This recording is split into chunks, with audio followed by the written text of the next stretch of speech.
29/12/66 कराती क्लास। और बात चल रही थी पतित तो वापस नहीं जा सकते, बाप ही आकर के पावन बनाते हैं, जब पावन बनते हैं तो वापस जाते हैं। इसके लिए कहते हैं मुझे याद करो, त्रिमूर्ति का चित्र है, बाप कहते हैं मुझे याद करो।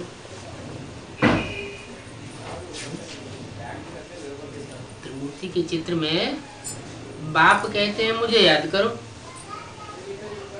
त्रिमूर्ति के चित्र में बाप कौन है? तीन मूर्तियों का चित्र है, ब्रह्मा ब्रह्मापुरी, विष्णु विष्णुपुरी, शंकर शंकरपुरी। तीन मूर्तियों में फिर बाप कौन है? ब्रह्मा देवताय नमः, विष्णु देवताय नमः। फिर इसके आगे क्या कहा जाता है? शिव परमात्मा ही है। उनके लिए देवता नहीं कहते हैं। क्यों? क्योंकि शिव उसमें प्रवेश होता है, विष्णु में प्रवेश नहीं होता है। विष्णु तो पवित्र है, तो जिसमें शिव मुकर्रर रूप से प्रवेश होकर के आता है वो ये बाप का रूप बन करके आता है। तो कहते हैं मुझे याद करो तो पावन बन जाएंगे, पावन बन करके पावन दुनिया में आकर के जन्म लेंगे।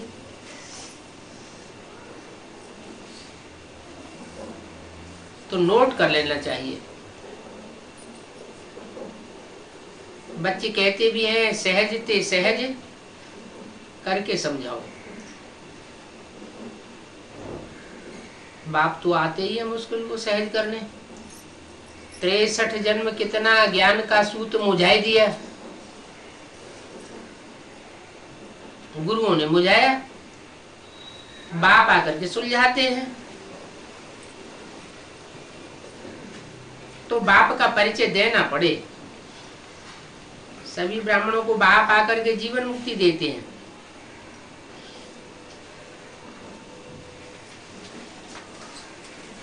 दुख हरता सुख हरता भी उस एक के लिए गाया जाता है।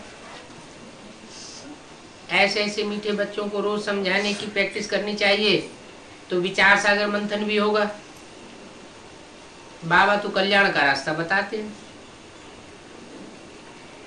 अपनी उन्नति के लिए रोज अच्छी अच्छी पॉइंट सुनानी चाहिए, तो सीखते जाएंगे। और उन्नति भी इसी में है। कोई को भी समझा सकते हैं, सर्वशक्तिमान बाप है, उनको पतित पावन कहते हैं। इनको उनको उन ब्रह्मा को कहते हैं, ब्रह्मा को नहीं कहते इनको। मैंने ब्रह्मा के तन में प्रवेश होके बोला तो ये नहीं कहा इनको पतित पावन कहते हैं। उसके अंदर बैठ करके किसको कहा? उनको पतित पावन कहते हैं। माना कोई भविष्य में पार्ट चलने वाला है, प्रत्यक्ष होने वाला है, जिसके लिए बोला कि उनको पतित पावन कहते हैं। तो बाप कहते हैं मुझे याद करो तो विकर्म विनाश होंगे। बाप इस मुख द्वारा समझाते हैं। ये गौ भी है। कौन? और बैल भी है। कौन है गौ और कौन है बैल? वो गौ भी है और बैल कैसे है? क्योंकि तन पुरुष का है, इसलिए बैल भी है। बैल भी है। बैल किसकी सवारी दिखाते हैं? बैल तो शंकर की सवारी दिखाते हैं। तो बैल पर सवारी शंकर करता है, और शंकर में कौन सवारी करता है? शिव सवारी करते हैं। शिव ज्योति बिंदु अगर बैल पर सवारी करे सीधा सीधा तो लुढ़क जाएगा। इसलिए शिव की सवारी शंकर के ऊपर और शंकर की सवारी बैल के ऊपर दिखाते हैं। बैल नाम क्यों दिया है? कहते तो है दो बैलों की जोड़ी,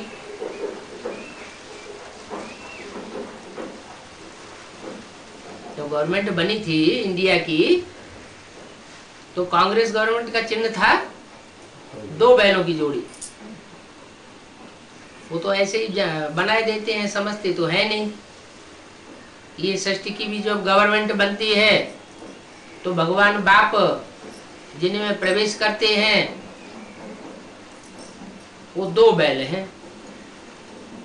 एक मुकर्रर रथ के रूप में है, एक टेम्परेरी रथ के रूप में है। तो जो टेम्परेरी है उसके लिए कहा ये गऊ भी है, क्योंकि पार्ट माता का है, नाम ब्रह्मा दिया हुआ है। उस ब्रह्मा से पहले प्रजापिता शब्द नहीं जोड़ा है, वो बाद में जोड़ा गया। जब याद आया कि यज्ञ के आदि में जो व्यक्तित्व था वो ही सर्वोपरि था, तो इस मुख द्वारा बाप समझाते हैं ये माता भी है और पिता भी है। ये भाग्यशाली रथ है। कौन है भाग्यशाली रथ? कौन सा है? प्रजापिता ब्रह्मा। ब्रह्मा के लिए ये नहीं कहेंगे कि भाग्यशाली रथ है। क्यों? क्योंकि जिंदगी का लक्ष्य लिया था नर से नारायण बनने का, तो नारायण तो बन नहीं सका, बीच में शरीर छूट गया, हार्ट फेल हुआ। तो हार्ट फेल होकर के शरीर छोड़ना, ये तो योग की सिद्धि नहीं हुई, तो भाग्यशाली रथ तो नहीं हुआ। भाग्यशाली रथ उसे कहेंगे जो इसी शरीर से सारी सिद्धियां प्राप्त करे, इस लौकिक जन्म का भी जो चरम उद्देश्य है वो प्राप्त करे। जो बाप ने बताया कि मनुष्य जीवन का चरम उद्देश्य है नर से नारायण बनना, तो भाग्यशाली रथ है। बच्चे जानते हैं फिर हम कब भ्रष्टाचार से पैदा नहीं होंगे।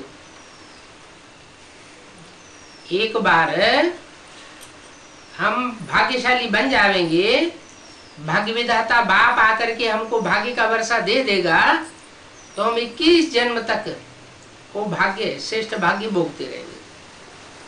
अच्छा बच्चों को गुड नाइट। 31/12/66 का रात्रि क्लास। बच्चे प्रदर्शनी में ये समझाते तो होंगे कि हम भारतवासी सतयुग में देवी देवता धर्म वाले थे।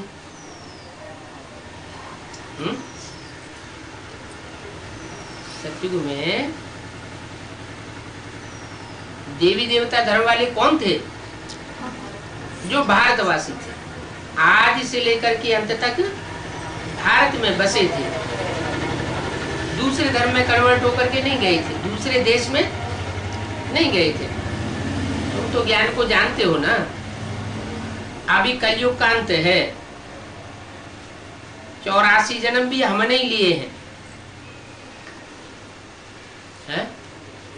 हमने लिए हैं, उन्होंने नहीं लिए हैं। हमने माने किसने? ब्रह्मा के मुख से बोला कि 84 जन्म भी हमने लिए हैं, माना ब्रह्मा बाबा जिनके सामने बोल रहे हैं उनमें से कोई बच्चे हैं जो बाबा की स्मृति में आए। बाबा तो इमर्ज करके भी बोलते थे, तो बोला 84 जन्म हमने लिए हैं, माना उन्होंने नहीं लिए हैं। किन्होंने? जो सतयुग में बाद की पीढ़ियों में आते हैं, वो तो कम जन्म लेने वाली आत्माएं हैं, कम कलाओं वाली आत्माएं हैं, और दूसरे धर्म में कन्वर्ट हो जाएंगी। वो बाप की बात पर नहीं चलते, बल ज्ञान में आ जाते हैं, ब्राह्मण भी बनते हैं, लेकिन पक्के ब्राह्मण नहीं बन पाते। कुछ न कुछ कच्चापन रह जाता है, ज्ञान पूरा नहीं उठाते हैं, दूसरी आत्माओं के, दूसरे धर्म पिताओं के प्रभाव में आ जाते हैं और जन्म जन्मांतर प्रभाव में रहे, इसलिए वो आत्मा पूरा ज्ञान नहीं उठा पाती। पूरा ज्ञान नहीं उठाती तो पूरा योग भी बाप से नहीं लगा पाती। जब पूरा योग नहीं होगा तो उम्र कम होगी या बढ़ेगी? उम्र कम हो जाती है। तो आत्मा की जो उम्र है, जो होनी चाहिए पूरे 5000 साल या 84 जन्म लेने वाला, वो नहीं हो पाती, कम जन्म ले लेते हैं। बाप समझाते हैं बहुत जन्मों के अंत में मैं आता हूं। क्या क्या बोलते हैं मुरली में? बहुत जन्मों के अंत के भी अंत में आता हूं। माना बहुत जन्मों के अंत के भी अंत का जन्म कौन सा हुआ? बहुत जन्म हुए 84, और 84 जन्म का अंत हुआ सन 36। उसमें आया, फिर बोला अंत के भी अंत में। तो जो 84वां जन्म हुआ उसमें प्रजापिता के तन में आया, 60 साल वानप्रस्थी अवस्था में आया, और वानप्रस्थी अवस्था में भी जब अंत हुआ, वानप्रस्थी अवस्था का अंत कब होता है? 60 साल में वानप्रस्थी अवस्था शुरू होती है, और अंत कब होता है? ब्रह्मा की आयु 100 साल। तो सन 36 में 60 साल और 76 में 100 साल। 100 साल पूरे होते हैं और मैं आता हूं। तो 84 जन्म के अंत के भी अंत गाया हुआ है। बाप आते हैं भारत में, ये अंतिम जन्म है भारत का। भारत में आते हैं, उस भारत का ये अंतिम जन्म है। वो ही महाभारत लड़ाई भी है। नाम क्या है? महाभारी महाभारत लड़ाई। किसके ऊपर नाम रखा हुआ है? भारत के ऊपर नाम रखा हुआ है। तो कौन हुआ भारत? है? लड़ाई किसके पीछे होती है? कौरव पांडवों के नहीं, कौरव पांडवों के बीच में तो लड़ाई होती है। कौरव पांडवों के बीच में लड़ाई होती है। राम संप्रदाय रावण संप्रदाय के बीच में लड़ाई होती है। देवताओं और असुरों के बीच में लड़ाई होती है, देवासुर संग्राम कहा जाता है। लेकिन ये लड़ाइयों में निमित्त कौन बना? जिसके नाम पर महाभारी महाभारत लड़ाई नाम दिया है। दुनिया में भी जो लड़ाइयां होती है उनमें निमित्त कौन बनता है? अरे दुनिया में जो लड़ाइयां होती है उनमें कोई निमित्त बनता है कि नहीं? क्यों लड़ाई होती है? माया माया माया भी कोई रूप में होती होगी। देवासुर संग्राम में निमित्त बनी लक्ष्मी। लक्ष्मी को बीच में लेकर देव और असुर आपस में लड़ पड़े, और रामायण का युद्ध हुआ सीता के बीच में लेकर, सीता निमित्त बन गई। और महाभारी महाभारत युद्ध हुआ, द्रौपदी बीच में आ गई। तो चाहे द्रौपदी कहो, चाहे सीता कहो, चाहे लक्ष्मी कहो, तुम सब सीताएं हो, तुम सब द्रौपदियां हो। तो बोला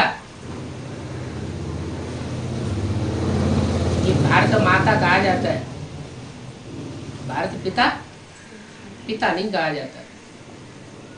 ये भारत माता के कारण सारी लड़ाई होती है। उसको जो सुरक्षा देनी है भगवान को, वो सुरक्षा देने के कारण वो लड़ाई होती है। तो बोला महाभारत लड़ाई बहुत प्रसिद्ध है, तुम राजयोग भी सीख रहे हो।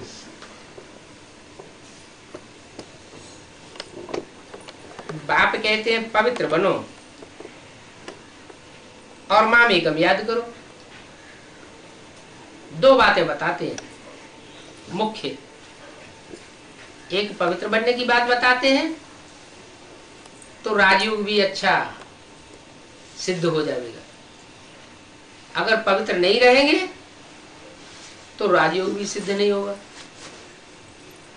जब पवित्रता की अच्छी प्रतिज्ञा में चलते हैं तो याद अपने आप आने लगती है। और जब पवित्रता टूटती है, चाहे दृष्टि से, चाहे वाइब्रेशन वृत्ति से, चाहे कर्मेंद्रियों से, अगर पवित्रता खंडित होती है तो बाप की याद टिकती नहीं। तो बाप कहते हैं पवित्र बनो। पवित्र बनेंगे तो याद अच्छी आएगी। और फिर अरस परस भी है, माम एकम याद करेंगे तो पवित्रता अपने आप आएगी। माम एकम याद नहीं करेंगे, कोई दूजम तीजम याद करेंगे तो पवित्रता की जगह अपवित्रता आ जाएगी, क्योंकि विचार पैदा हुआ। तो बताते हैं माम एकम याद करो और पवित्र बनो। दो तरीके हैं, अपन को आत्मा समझो तो विक्रम विनाश होंगे। अगर अपन को आत्मा नहीं समझेंगे, देह समझेंगे, तो पाप कर्म भी विनाश नहीं हो सकते।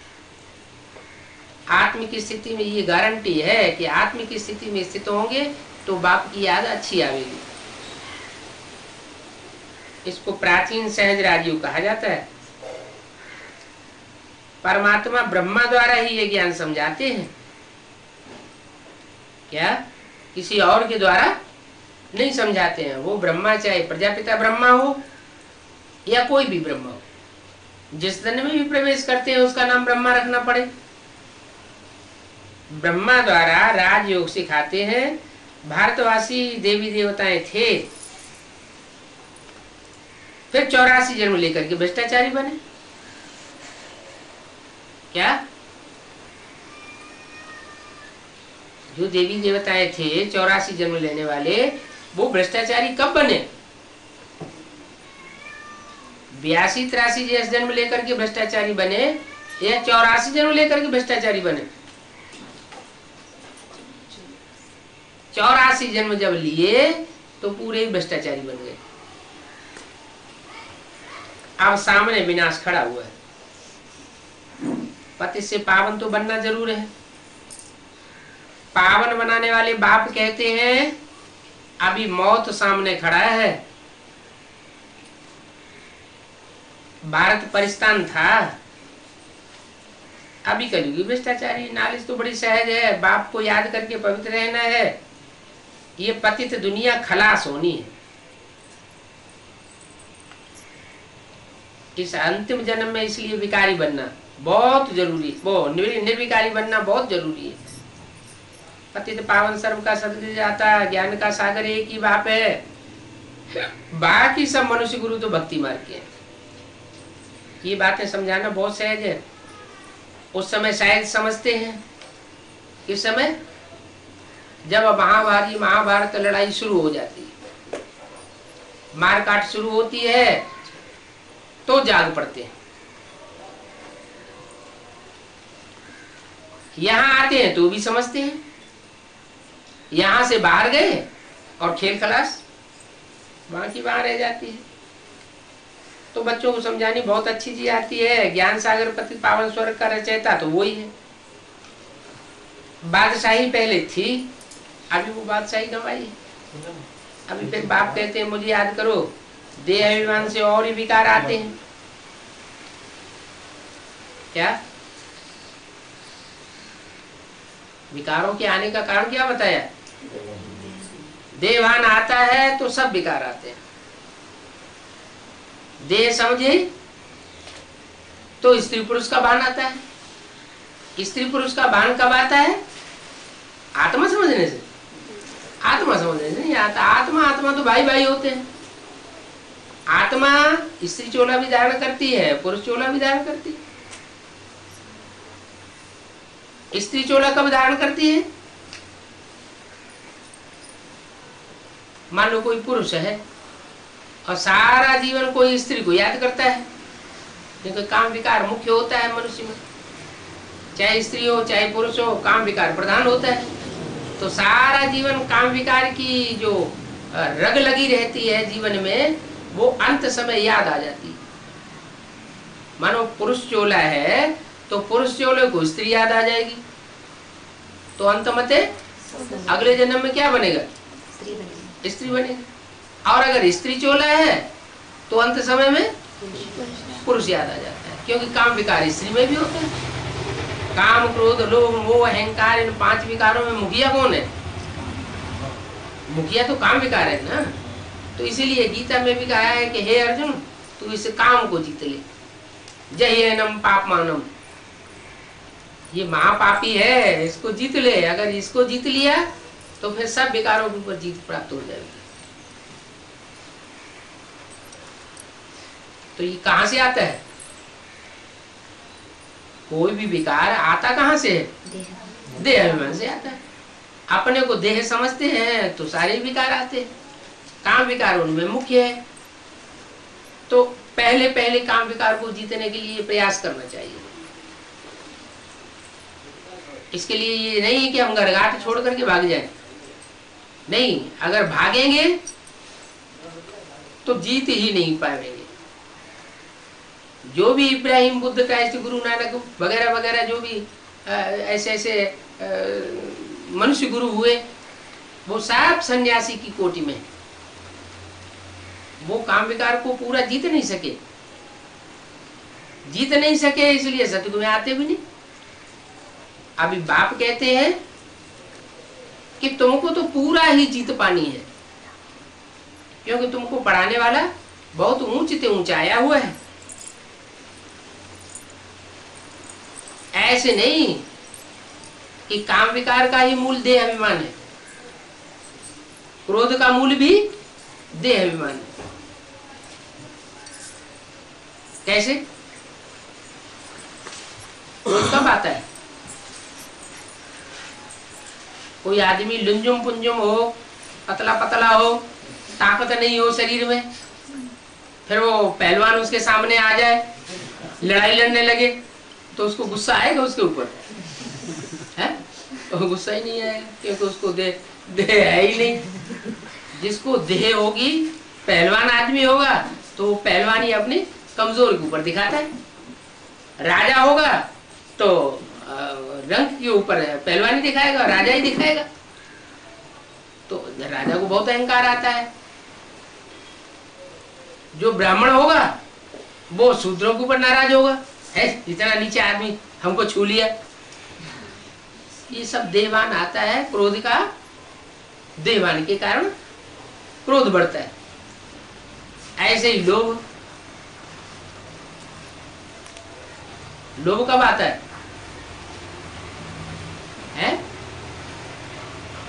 लोभ आता है ना कि मैं अपनी देह के लिए, देह के पोषण के लिए, देह से पैदा हुए बच्चों के लिए, जन्म जन्मांतर के लिए कमाई कमा के रख जाऊं। तो बैंक बैलेंस इकट्ठा करता है, जमीन में खोद खोद करके गाड़ता है। तो लोभ आया ना। वो लोभ जो है उसकी भी जड़ देहवान हुआ। क्या देहवान? देह के प्रति पोषण, चाहे अपनी देह हो चाहे अपने बाल बच्चों की देह हो, उनका पोषण होता रहे, इनको कोई तकलीफ न हो देह को। तो लोभ विकार का भी मूल देहवान। अब आया मोह। मोह कब आता है? कोई माँ दूसरी माता से लड़ाई लड़ने लग पड़ती है। क्यों? अपने बच्चों के लिए लड़ाई लड़ने पड़ी। ये मेरी देह से पैदा हुआ बच्चा है, वो तेरी देह से पैदा हुआ बच्चा है। अपनी देह से जो बच्चा पैदा होता है उसके प्रति विशेष लगाव, तो उसका भी मोह का कारण भी देहवान हुआ। और अहंकार, अहंकार का तो मतलब ये देह है। अहंकार देह का ही अहंकार होता है। जिसमें अहंकार होता है वो दूसरों को बहुत दुख देता है। जैसे रसिया के लोग हुए, उन्होंने देह अहंकार के कारण क्या कर लिया? एटम बम बना लिए। आज सारी दुनिया एटम बमों से थरथरा रही। तो जो अहंकारी होता है वो भी देहभान के कारण ये अहंकार होता है। माने पांचों विकारों का मूल देहभान हुआ। अब क्या करें फिर? देहभान को ही खत्म करना चाहिए। कैसे खत्म होगा? अपन को आत्मा समझे। आत्मा का ज्ञान कैसे मिला? क्या पहले लोग नहीं जानते थे कि हम आत्मा हैं? भक्ति मार्ग में नहीं कहते थे कि आत्मा है? कहते तो थे। फिर कोई कह देता है आत्मा अंगुष्ठा मिसल है, कोई कहता है आत्मा सारे शरीर में व्यापक है, कोई कुछ कहता था, कोई कुछ कहता था, कोई कहता आत्मा हृदय में निवास करती है। माना बुद्धि में पक्का किसी को विश्वास नहीं बैठा हुआ। अब बाप आते हैं तो बताते हैं कि बच्चे तुम ज्योति बिंदु आत्मा हो, अति सूक्ष्म आत्मा हो, और ये आत्मा पूरे शरीर में निवास नहीं करती है, अंगुष्ठा मिसल मोटी नहीं है, ये अति सूक्ष्म है। हालांकि अति सूक्ष्म की बात गीता में भी बताई गई। गीता में भी कहा अणुमणियांशम अनुस्मरेति है, अणु से भी अणु अति सूक्ष्म आत्मा है। लेकिन फिर अंगुष्ठा मिसल भी बता दी शास्त्रों में, तो लोग मुगालते में पढ़ते रहे। अभी बाप आकर के पक्का करके बताते हैं कि आत्मा तो ज्योति बिंदु ही है, लेकिन ज्योति बिंदु आत्मा का जो चोला है कार्य करने वाला, वो शालिग्राम मिसल दिखाया जाता है। शालिग्राम छोटा होता है और शिवलिंग बड़ा दिखाया जाता है। ये बड़ा और छोटा होने का मतलब ये नहीं कोई आत्मा छोटी बड़ी होती है, छोटी बड़ी होने का सवाल नहीं, ये है कार्य के ऊपर। शिव जिस शरीर रूपी रथ में प्रवेश करता है, उस रथ के द्वारा बड़ा कार्य करता है। इतना बड़ा कार्य और कोई मनुष्य मात्र कर नहीं सकता, इसलिए उस बड़प्पन को, बड़े कार्य को कैसे दिखाया जाए, वो दिखाने के लिए उन्होंने शिवलिंग बड़ा दिखाई दिया है। जो भी रुद्रयज्ञ रचेंगे तो उसमें एक बड़ा शिवलिंग बनाएंगे और छोटे छोटे शालिग्राम लाखों की तादाद में बना देते हैं। तो आत्मा छोटी बड़ी नहीं होती है, आत्मा तो अति सूक्ष्म ज्योति बिंदु ही है। वो ज्योति बिंदु आत्मा में लिंग भी नहीं है कि आत्मा स्त्री हो, आत्मा पुरुष हो, नहीं। आत्मा तो हमेशा पुरुष ही रूपी है। क्यों?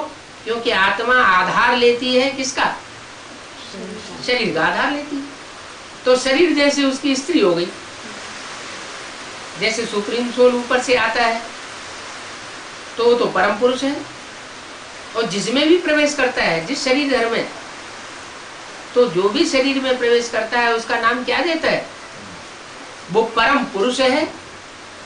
तो प्रवेश किसमें करता है? आधार किसका लेता है?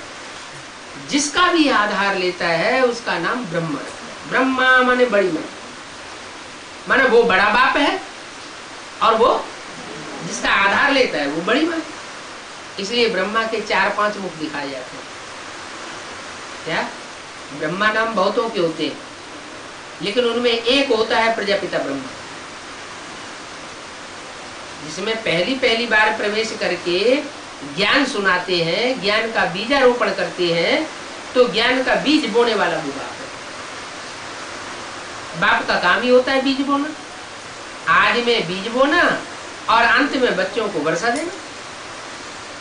तो बाप आया हुआ है, कहते हैं अब अपन को आत्मा ज्योति बिंदु समझो, ये देवान छोड़ दो। देवान नहीं छोड़ेंगे तो अंत में बहुत पछतावेगा, क्योंकि देह समझने से परमात्मा बाप याद नहीं आवेगा। रावण राज्य का 10 वर्ष के अंदर विनाश होना है। क्या? कौन से सन में बोला है? 66 में बोला। तो 10 वर्ष में 66 में माना 76 में विनाश हो गया क्या? रावण राज्य का विनाश हो गया है? तो झूठ बोला ना है? नहीं बोला, बोला तो लिखा हुआ है।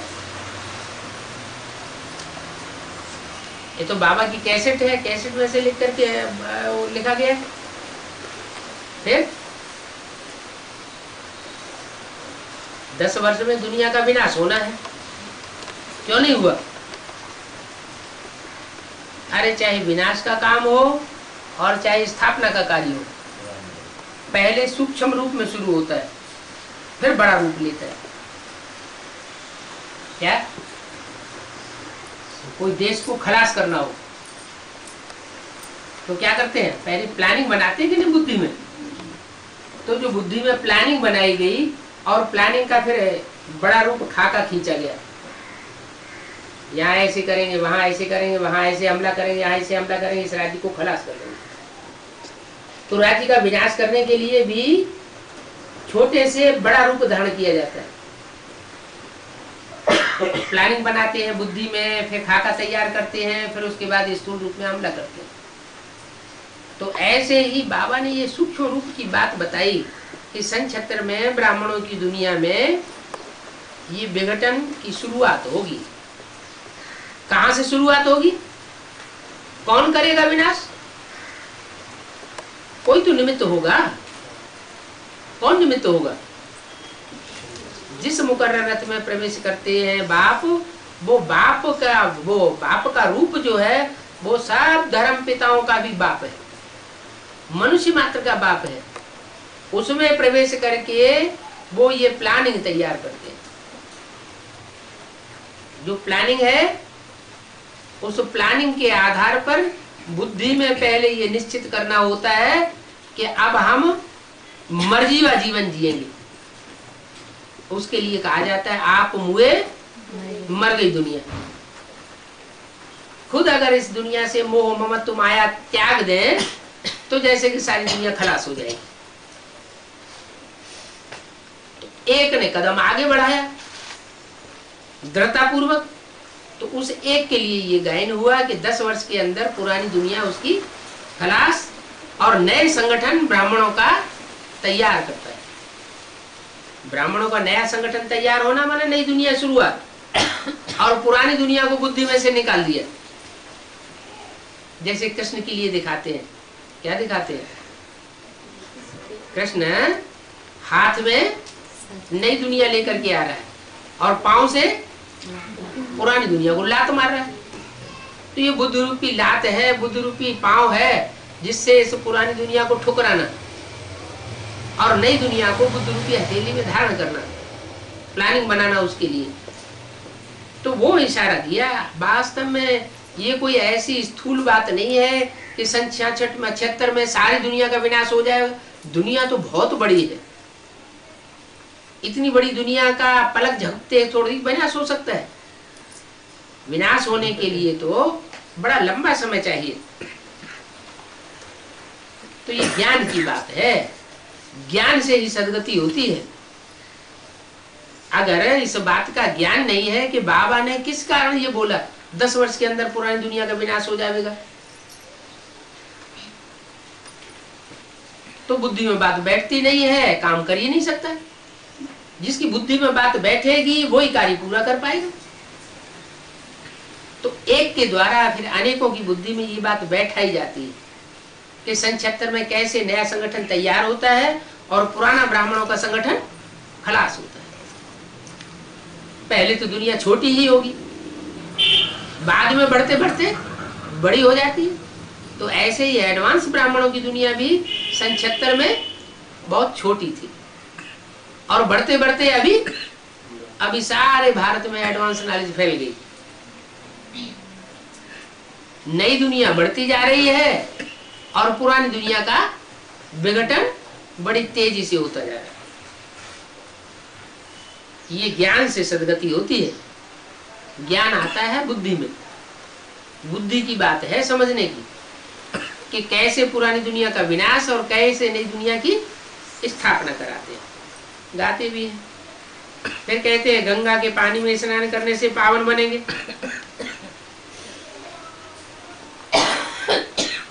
अब गंगा भी तो नदी है ना, वो नदियां तो जड़ होती है। जड़ नदियों में जड़ पानी बहता है। जड़ पानी से स्नान करने से जड़ शरीर शुद्ध होगा न कि आत्मा शुद्ध होगी, जड़ शरीर शुद्ध होगा। ऐसे ही चैतन्य नदियां हैं,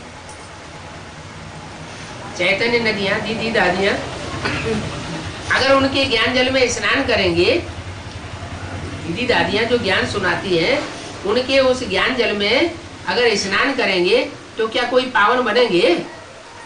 नहीं। क्यों नहीं पावन बनेंगे?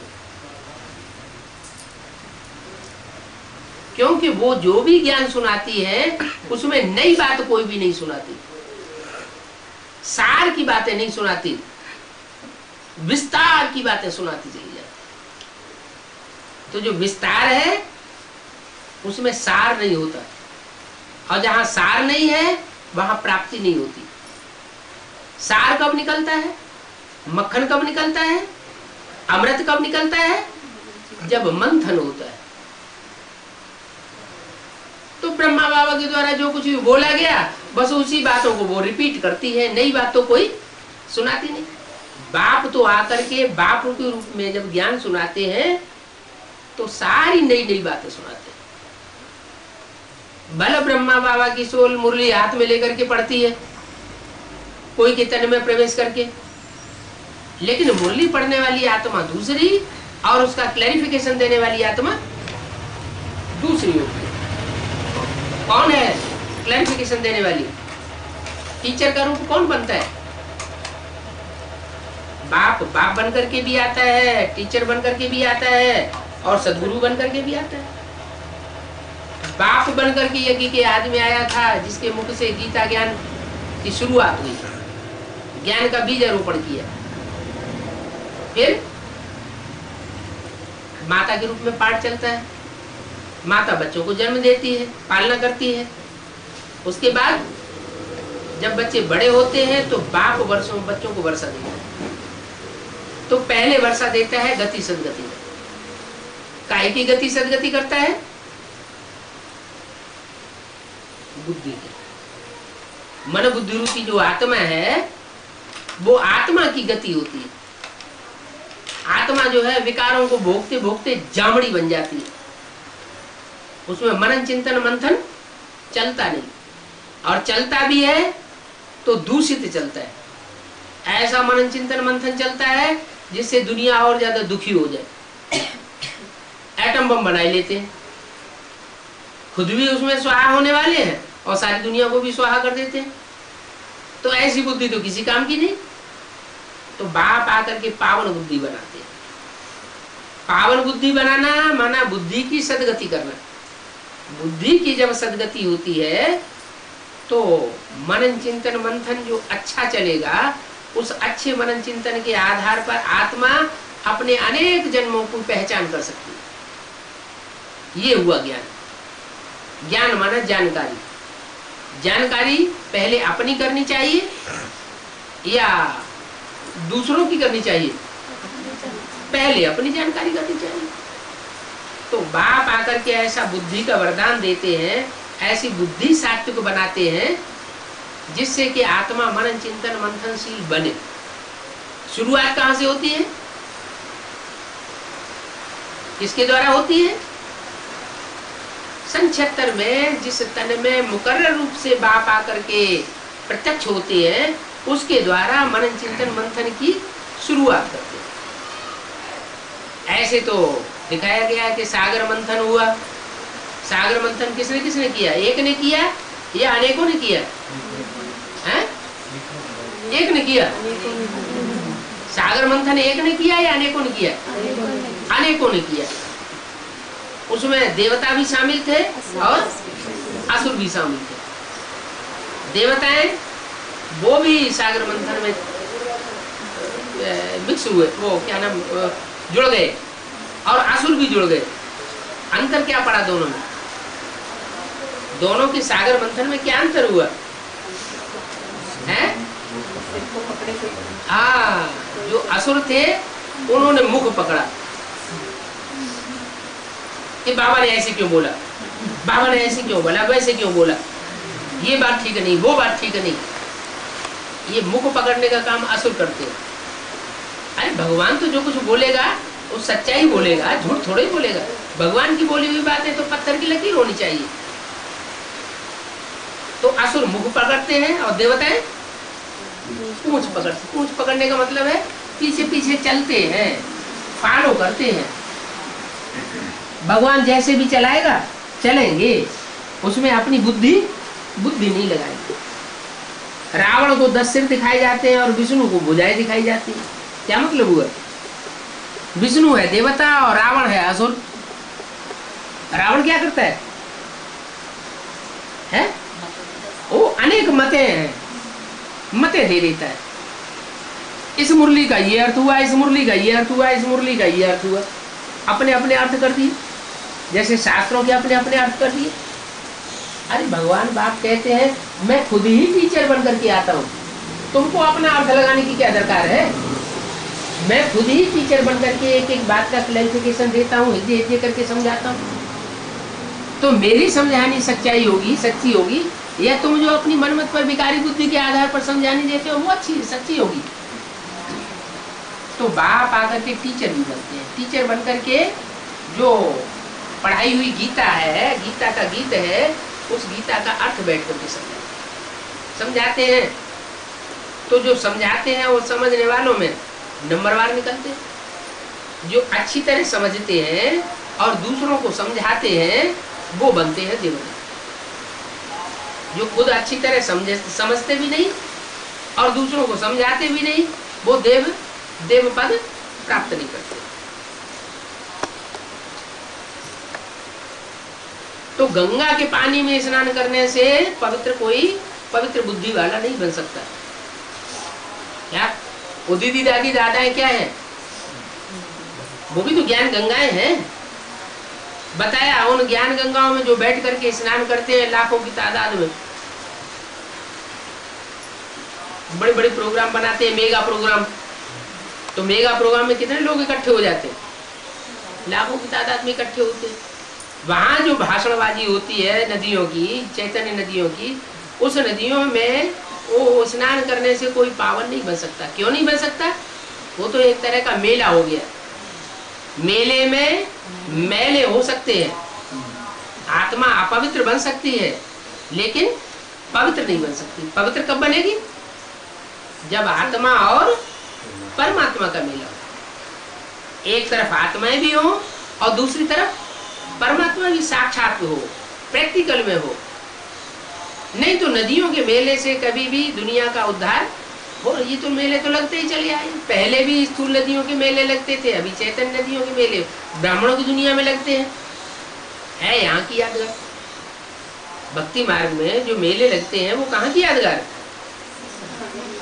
अभी ब्राह्मणों की दुनिया में जो मेले लगाए जा रहे हैं चैतन्य नदियों के द्वारा, उसकी यादगार में उन्होंने जड़ नदियों के मेले शुरू कर दिए। बाप कहते हैं नदियों के स्नान से कोई भी पवित्र नहीं बन सकता। मैं खुद ज्ञान सागर आकर के जब साकार में ज्ञान सुनाता हूँ, समझाता हूँ, तब सदगति होती है। ऐसे बंदर बुद्धि है जो कुछ भी समझते नहीं है। मुख्य है ही पवित्रता की बात। क्या नदियों में स्नान करते हैं तो पवित्र बनते हैं, और बाप के ज्ञान में ज्ञान सागर बाप जो आता है वो सागर में जो स्नान करते हैं तो पवित्र बनते हैं। तो अपवित्रता और पवित्रता की मुख्य बात है।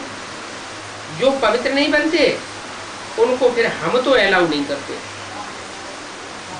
वो गुरु लोग हैं भक्ति मार्ग में, चाहे कोई पवित्र बनते हो चाहे अपवित्र बनते हो, सबको कहते हैं आओ आकर के सुनो, मजमा लगाओ।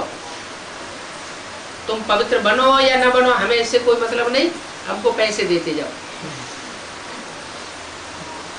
तो उनका तो लक्ष्य कुछ दूसरा रहता है।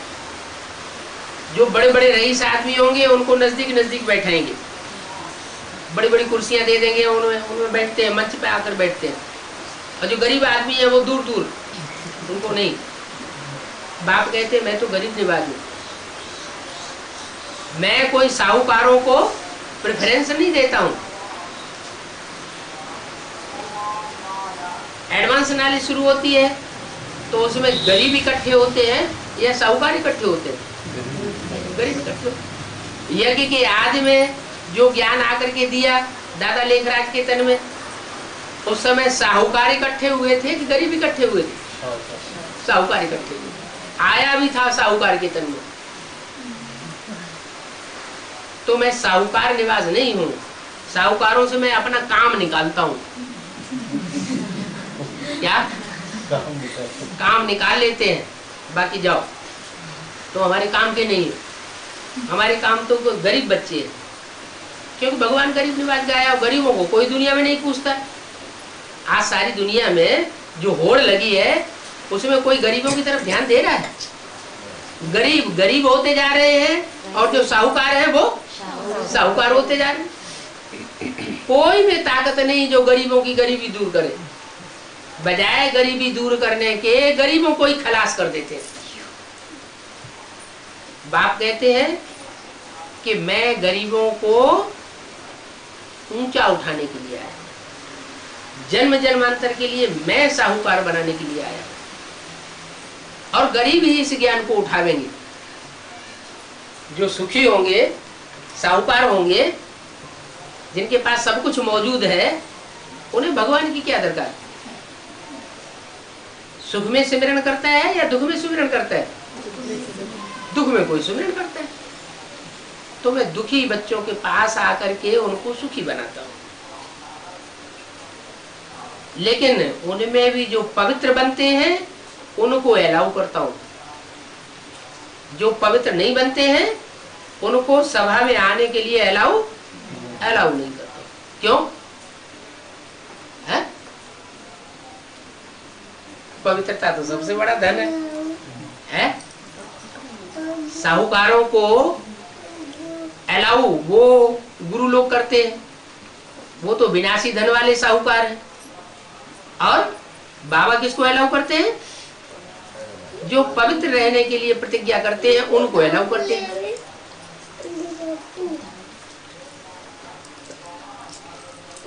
तो होशियारी किसमें हुई है? जो बच्चे पवित्र आत्माओं को बाबा की सभा में लेकर के आते हैं वो होशियार बच्चे हैं, और अपवित्र आत्माओं को उठा करके ले आते हैं तो वो पत्थर बुद्धि बन जाते हैं। क्योंकि बाप की अवज्ञाकारी की, जैसे अहिल्या का मिसाल देते हैं। अहिल्या ने क्या किया है? पतित भिखारी को इंद्र की सभा में ले आई, तो बाप कहते हैं उसको शाप दे दिया। क्या शाप दिया? पत्थर बुद्धि बन जाए। यहाँ ब्राह्मणों की दुनिया में कौन पत्थर बुद्धि बना है? कोई तो वाकया ऐसा हुआ होगा। कौन सा वाकया ऐसा हुआ होगा? कब हुआ होगा?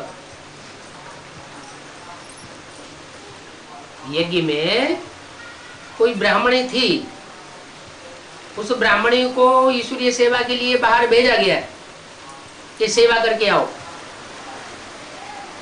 वो सेवा करने गई तो विकारियों में ही जाकर के विकारी बन गई।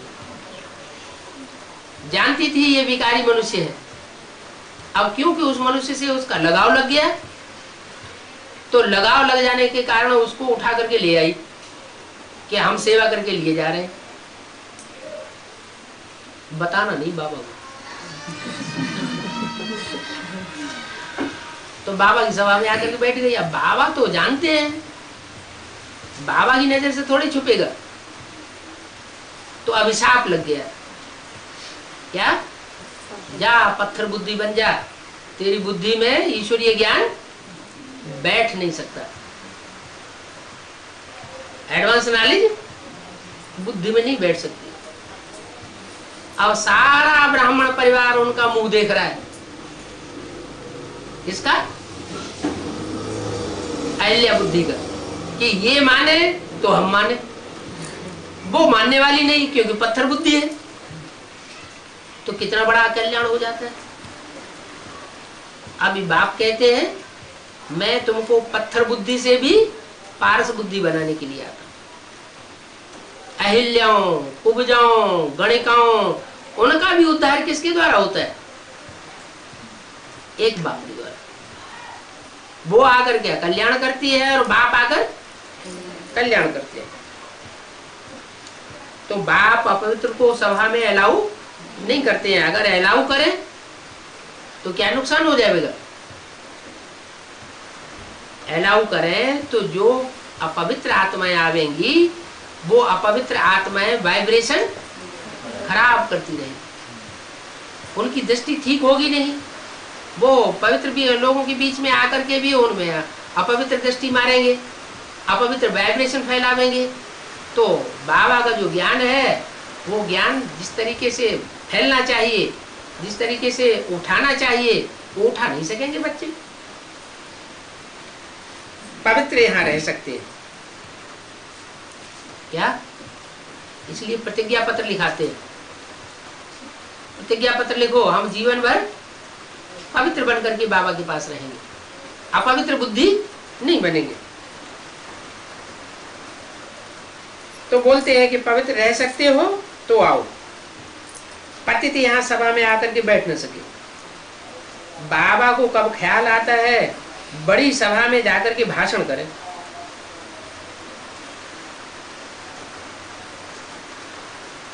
क्या बाबा कभी कभी सोचते हैं कि जैसे बड़े बड़े धर्मगुरु होते हैं, वो बड़ी बड़ी सभाएं लगाते हैं, मजमा लगाते हैं और वहां जाकर के भाषण करते हैं। तो बाबा को बुद्धि में उमंग आता है, हम भी बड़ी सभा में भाषण करें तो ढेर सारी आत्माएं जो है वो कन्विंस हो जाए, ईश्वरी ज्ञान ले लें। परंतु जा नहीं सकते हैं। क्यों नहीं जा सकते? बाप छोटी छोटी सभाएं लेकर के क्यों ये ज्ञान फैलाते हैं? माइक पर, लाउड स्पीकर पर क्यों नहीं पढ़ाई पढ़ाते? क्योंकि छोटी छोटी जो सभा लगाएंगे उसमें जो भी बच्चे आकर के बैठेंगे वो एक किस्म के बच्चे होंगे, बाप के बच्चे बनकर के आए हुए होंगे, पहचान में आ जाएंगे। और बड़ी सभा होगी तो उसमें पहचानना बहुत मुश्किल होगा। पहचाना ही नहीं जा सकता है कि किसने भट्टी की है, किसने भट्टी नहीं की है, किसने बाप को पहचाना है, किसने नहीं पहचाना, कौन भट्टी करके बाप के घर में जाके जन्म लेने वाला बच्चा बना है, कौन नहीं बना है। इसलिए फिर अलाउ नहीं करते हैं। कहते हैं हमको भी साथ ले जाएंगे बड़ी सभाओं में। हो सकता है, ये भी ठीक है। अंत समय में मुझे याद करेंगे तो अंतमति सुगति हो जाएगी। माने हो सकता है अंत समय में बाबा बड़ी बड़ी सभाओं में प्रवेश करें, अंत समय में, अभी नहीं। जब दुनिया का वातावरण थोड़ा सुधर जाएगा, ज्ञान फैल जाएगा, तो बाबा को गुप्त रहने की भी दरकार नहीं है। और अभी तो गुप्त रहने की दरकार है।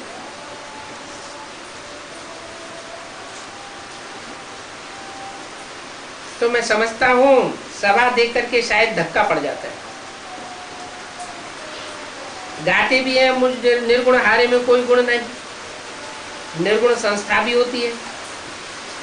अभी अर्थ तो कुछ भी नहीं समझते है? ये निर्गुण संस्था की बात बीच में कहां से लगा दी? माने ब्राह्मणों की दुनिया में भी कोई निर्गुण संस्था होगी भी या नहीं होगी? कौन सी है?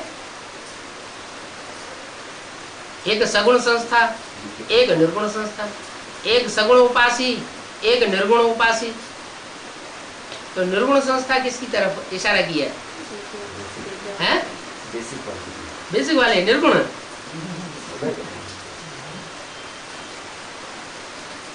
है। निर्गुण माने निराकार उपासी और सगुण माने साकार उपासी है। निर्गुण माने निराकार उपासी और सगुण साकार उपासी। तो वो वहां तो ब्रह्मा बाबा को मानते हैं साकार रूप में, और यहाँ अभी नहीं मानते तो हैं साकार में निराकार को। निश्चय पत्र भी लिख करके देते हैं, लेकिन कभी कभी आज निश्चय पत्र लिख करके देते हैं, कल निश्चय पैदा हो जाता है। जब अनिश्चय पैदा होता है तो फिर निराकार को पकड़ लेते हैं। तो क्या कहेंगे? निराकार उपासी हुए, निर्गुण उपासी हुए, साकार उपासी हुए, निर्गुण हो गए। इसलिए कहा मुझ निर्गुण हारे में कोई गुण नहीं। निर्गुण संस्था है, निर्गुण बालकों की संस्था है। जैसे बालक में कोई विकार नहीं होते हैं, ऐसे ये एडवांस पार्टी के भी बच्चे हैं, लेकिन निर्गुण संस्था वाले हैं। जब निश्चय बैठ जाएगा तो विजय माला में पिरोने लायक बन जाएगा। इसलिए बताया कि रुद्रमाला बनती तो पहले है, लेकिन विजय माला में वो मणके पहले पहले पिरोए नहीं जाते। विजय माला आगे बढ़ जाती है, स्वर्ग की स्थापना में सहयोगी बन जाती है। और निर्गुण माला के बच्चे, जो रुद्रमाला है, वो एक तरफ धरी रह जाती है। बाद में फिर जब रुद्रमाला के मणके जो जो पवित्र बनते जाएंगे, विकारों पर जीत पाते जाएंगे, विजयी पाते जाएंगे, वो फिर वैजयंती माला में ऐड किए जाएंगे, तब उनका पूजन होगा। तो निर्गुण संस्था गाते भी है, समझते नहीं है। जो सबको बेहद का बापूजी है, हम उनकी श्रीमत पर चलते हैं।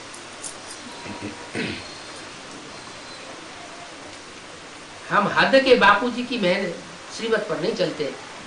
माना ब्राह्मणों की दुनिया में हद का बापूजी कौन हुआ, बेहद का बापूजी कौन हुआ?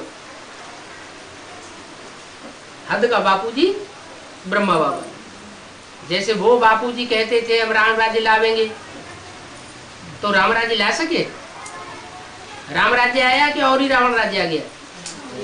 और ही रावण राज्य आ गया। ऐसे ही ब्राह्मणों की दुनिया के बापूजी कहते थे हम राम राज्य लावेंगे, राम राज्य लाते लाते खुद ही उड़ गए और राम राज्य आ न सका, और ही ब्राह्मणों की दुनिया में क्या बन गया? रावण राज्य बन गया। तो फिर बोला भी है कि गांधी बापू मरा तो राजकोट में कोई बड़े साहूकार के यहाँ जाकर के जन्म लिया। वो तो स्थूल बापू, स्थूल दीन दुनिया का, जिसने शरीर छोड़ा तो राजकोट में कोई स्थूल साहूकार होगा, उसके यहाँ जाके जन्म लिया। यहाँ तो बेहद का ज्ञान है। बेहद का बापू जी गांधी जी, गांधी जी माना ब्रह्मा बाबा, उन्होंने जब शरीर छोड़ा तो कहाँ जाके जन्म लिया? राजाओं का किला। जो रुद्रमाला है वो किसका किला है? राजाओं का किला है। उस राजाओं के किले में कोई बड़ा ज्ञान का साहूकार होगा, उस ज्ञान के साहूकार के यहाँ जाकर के जन्म ले लिया, प्रवेश कर लिया। तो बाबा की तो सारी बेहद की बातें हैं। हद की भी बात बोलते हैं और कहाँ लागू होती है? जाके बेहद में लागू होती है। तो बोला जो बेहद का बापूजी है, हम उनकी श्रीमत पर चलते हैं, हम हद के बापूजी की श्रीमत पर नहीं चलते। और ब्रह्मा कुमार कुमारी है, तथाकथित ब्रह्मा कुमार किसकी मत पर चलते हैं? ब्रह्मा बाबा से जाकर के पूछते थे, बाबा शादी करें या नहीं करें, हमारे ऊपर बहुत प्रेशर पड़ रहा है माँ बाप का। तो बाबा कहते हाँ बच्चे, तो माँ है, माँ का स्वभाव है ना, तो दुख की बातें किसी की सुन नहीं सकते। भले मुरली में कह दिया शादी बर्बादी, लेकिन उनको डायरेक्शन दे देते। अच्छा बच्चे पवित्र रह करके दिखाओ। बाबा तो चाहते हैं कोई ऐसा होशियार बच्चा निकले, हैं वीर बहादुर बच्चा निकले, जो घर गृहस्थ में रह करके पवित्र रह करके दिखा दे दिया डायरेक्शन, करो। अब घर गृहस्थ में रह करके कोई पवित्र बन सकता है? शादी करेंगे और पहले ही दिन लुढ़क पड़ेंगे। तो बाप कहते हैं कि मैं बेहद के बापूजी की मत पर जो चलेंगे वो ही विजय पाएंगे। हद के बापूजी थोड़े लूज होकर के डायरेक्शन देते थे। ये बेहद का बापू लूज डायरेक्शन देने वाला नहीं है। यज्ञ के आदि में भी ये दोनों ही बापू थे, प्रजापिता ब्रह्मा भी था और ब्रह्मा भी था। जैसे वो पुरानी गवर्नमेंट, उस समय जब ये कांग्रेस सरकार स्थापन हुई थी, अंग्रेजों को भगाया था, तो अंग्रेजों को भगाने के टाइम भी दो दल थे जिन्होंने अंग्रेजों से लड़ाई लड़ी थी, एक गरम दल और एक नरम दल। नरम दल के मुखिया थे गांधी जी और गरम दल के मुखिया थे सुभाष चंद्र बोस। सुभाष चंद्र बोस मिलिट्री मैन था, कड़क आदमी था। तो जो हद में बातें होती है वही बेहद में भी बातें होती है।